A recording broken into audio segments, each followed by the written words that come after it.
Hello and welcome guys. या व्हिडिओमध्ये आपण व्हेरिएबल्स इन पायथॉन हा टॉपिक थोडक्यामध्ये बघणार आहे.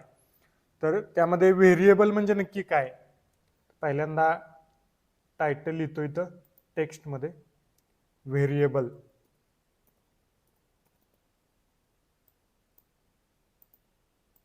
व्हेरिएबल सो व्हेरिएबल म्हणजे काय? Variable is a container or a box in which you store a value. Variable is a container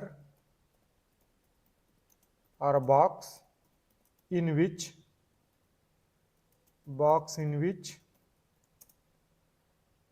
you store a value. म्हणजे फॉर एक्झाम्पल सपोज मी एक variable घेतलं, suppose name is equal to मी माझं नाव type केलं, तर याच्यामध्ये नेम इज अ कंटेनर किंवा नेम इज अ बॉक्स और name is a variable name, आणि त्याच्यामध्ये मी प्रवीण ही व्हॅल्यू स्टोअर केली. तर नेम या बॉक्समध्ये किंवा नेम या कंटेनरमध्ये मी प्रवीण ही व्हॅल्यू स्टोअर केली, तर याला म्हणायचं व्हेरिएबल. या नेमला म्हणायचं व्हेरिएबल. सो फॉर एक्झाम्पल आता सपोज मी नेम हे व्हेरिएबल घेतलं, नेम इज इक्वल टू मी व्हॅल्यू स्टोअर केली प्रवीण. सो एक व्हेरिएबल झालं, हे मी रन करतो. आता नेम या व्हेरिएबलच्या अंडर प्रवीण ही व्हॅल्यू स्टोअर झालेली आहे.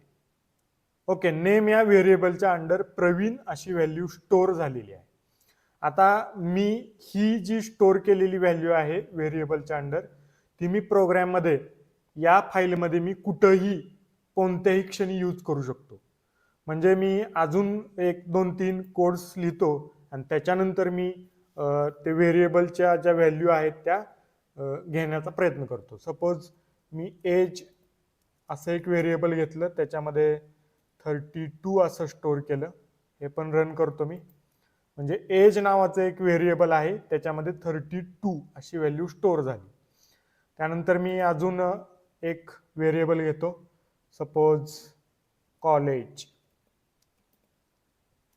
असं एक व्हेरिएबल घेतलं, त्याच्यामध्ये मी DIT अशी व्हॅल्यू स्टोअर केली. आता हे पण मी रन करतो. आता याच्यामध्ये एरर आलाय. एरर कशामुळे आलाय काय सांगते? DIT is not defined.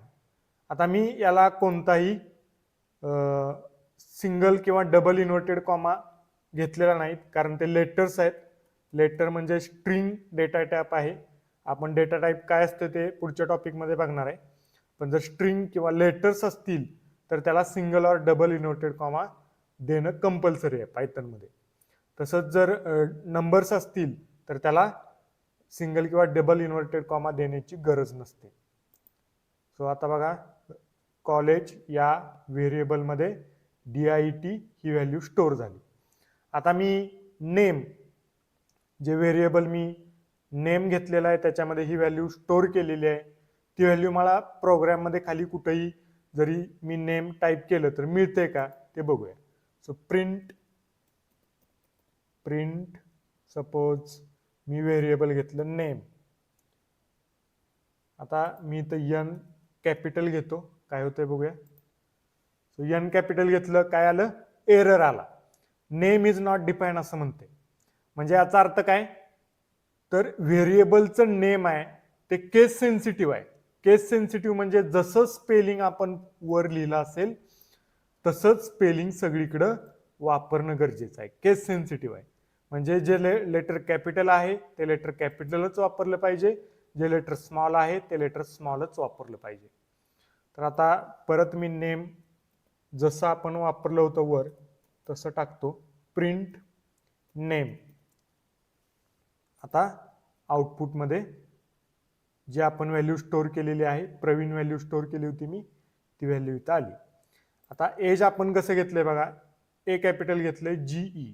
तसंच स्पेलिंग जर खाली असेल तरच ती व्हॅल्यू आपल्याला मिळणार आउटपुटमध्ये. So print bracket age. जसं स्पेलिंग होतं तसं घेतलं. केस सेन्सिटिव्ह आहे, कॅपिटलच्या जागेवर कॅपिटल, स्मॉलच्या जागेवर स्मॉल लेटर्स. एज 32. सपोज मी स्मॉल केलं तर काय येईल, एरर येईल. तर हे काही रूल्स आहेत, व्हेरिएबल्स नेम लिहिण्याचे रूल्स आहेत. पहिला रूल म्हणजे केस सेन्सिटिव्ह व्हेरिएबलचं नेम आहे, म्हणजे जी लेटर्स किंवा जे काय आपण व्हेरिएबल स्टोअर करताना वापरू तसंच सेम खाली प्रोग्राममध्ये तुम्हाला वापरायचं आहे, तरच तुम्हाला आउटपुटमध्ये व्हॅल्यू मिळणार आहे. दुसरं सिंटॅक्स काय आहे, तर variable name equal to value. हा सिंपल सिंटॅक्स आहे व्हेरिएबलचा. Variable name equal to value. त्यानंतर रूल्स काय काय आहेत, तर एक म्हणजे केस सेन्सिटिव्ह. दुसरं रूल आहे व्हेरिएबलचं नाव हे लेटर किंवा अंडरस्कोर यांनीच स्टार्ट करायचं आहे. म्हणजे आता इथं मी 3 व्हेरिएबल डिफाईन केली, तर तिन्ही पण व्हेरिएबल कशाने स्टार्ट झालेत, लेटरनं स्टार्ट झाले. आता सपोज मी नंबरनं जर व्हेरिएबल स्टार्ट केलं तर काय होते बघूया. Suppose two name equal to मी माझं नाव स्टोअर करतो. टू नेम असं व्हेरिएबलचं नाव ठेवले, म्हणजे पहिल्यांदा नंबर आहे आणि त्याच्यानंतर लेटर्स घेतले. आता हे स्टोअर होतंय का बघूया. स्टोअर होत नाही, कारण इनव्हॅलिड डेसिमल लिटरल असा एरर येतोय. म्हणजे हे टू व्हेरिएबलचं नाव आहे, ते नंबरनं आपण सुरुवात करू शकत नाही. आता अजून एक फॉर्मॅटमध्ये बघूया. नेम टू असं घेतलं आणि याच्यामध्ये मी जर व्हॅल्यू स्टोअर केली तर स्टोअर होती का बघूया. नेम टू म्हणजे मी सुरुवातीला लेटर्स घेतलेत आणि शेवटी नंबर घेतलाय, तर नेम टू ही व्हॅल्यू स्टोअर झालेली आहे. इथं प्रोग्राम रन झालेला आहे, कोणताही एरर आलेला नाही. म्हणजे मी खाली प्रोग्राममध्ये कुठं नेम टू व्हॅल्यू कॉल केली तर प्रवीण ही व्हॅल्यू मला मिळणार आहे. आता अजून एक फॉर्मॅट बघूया. सपोज नेम टू मी असं काहीतरी लिहिलं, म्हणजे पहिल्यांदा लेटर्स आहेत, मध्ये नंबर आहे, त्याच्यानंतर लेटर्स आहेत, असं जर व्हेरिएबलचं नेम घेतलं तर काय होतंय बघूया. स्टोअर होतंय का बघू. आणि मी प्रवीण ही व्हॅल्यू स्टोअर केली, हे पण रन झालं. म्हणजे नेम टू मी ही व्हॅल्यू मी पुढे कुठेही कॉल केली तरी ती येणार आहे. म्हणजे याचा अर्थ काय, तर लेटरनं सुरुवात झाली पाहिजे. नंबर शेवटी आला तरी चालतोय, नंबर मध्ये कुठेही आला तरी चालतोय. ठीक आहे. आता अजून एक फॉर्मॅट बघूया. सपोज नेम @me म्हणजे लेटर्स वापरलेत आणि एक स्पेशल कॅरेक्टर वापरले आणि इक्वल टू मी व्हॅल्यू स्टोअर करण्याचा प्रयत्न करतोय. आता अजय स्टोअर होती का बघूया. एरर येतोय.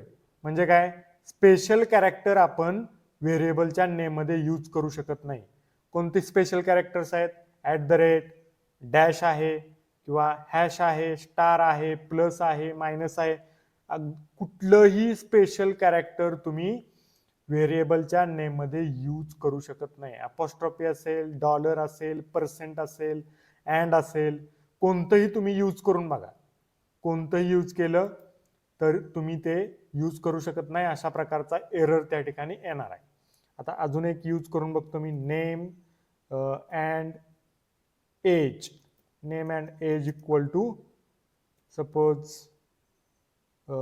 मी असं नेम स्टोअर करतो, त्याच्यामध्ये होतंय का बघूया. अँड हे स्पेशल कॅरेक्टर आहे, त्याच्यामुळं हे व्हेरिएबलचं नाव स्टोअर होत नाही, त्याच्यामध्ये आपल्याला असा एरर येतोय. म्हणजे याचा अर्थ काय, कोणतंही स्पेशल कॅरेक्टर आपण यूज करू शकत नाही एक्सेप्ट अंडरस्कोर. अंडरस्कोर आपण यूज करू शकतो बघा. माय अंडरस्कोर नेम, माय डॅश नेम असा आधी टाकून बघूया. माय डॅश नेम असं जरी व्हेरिएबल नेम घेतलं तरी त्याला एरर येणार आहे, कारण डॅश हे सुद्धा काय स्पेशल कॅरेक्टर आहे. मग आपण काय करायचं, आता कधी कधी मोठं नाव असते, म्हणजे व्हेरिएबलला कसं मिनिंगफुल नेम असलं पाहिजे. म्हणजे मोटर स्पीड हे कसं मिनिंगफुल नेम झालं, motor speed. My name, my college, my age. तर असं सलग नाव लिहिण्यापेक्षा तिथं आपण डॅश न देता, डॅश तर देऊ शकत नाही, स्पेस पण देऊ शकत नाही, मग काय करायचं, अंडरस्कोर आपण यूज करू शकतो. सो माय अंडरस्कोर नेम अशा पद्धतीनं आपण व्हॅल्यू स्टोअर करू शकतो. सो अंडरस्कोर आपण वापरू शकतो.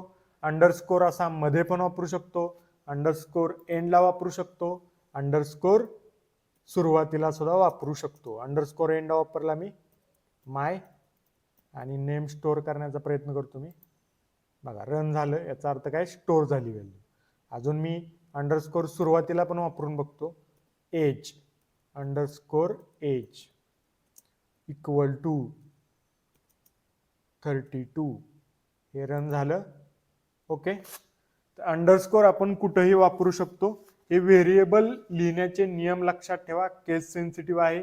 लेटरने सुरुवात झाली पाहिजे, लेटर किंवा अंडरस्कोरने सुरुवात करू शकतो आपण. नंबर हे मध्ये शेवटी कुठेही वापरू शकतो, फक्त सुरुवातीला नंबर नको आहे.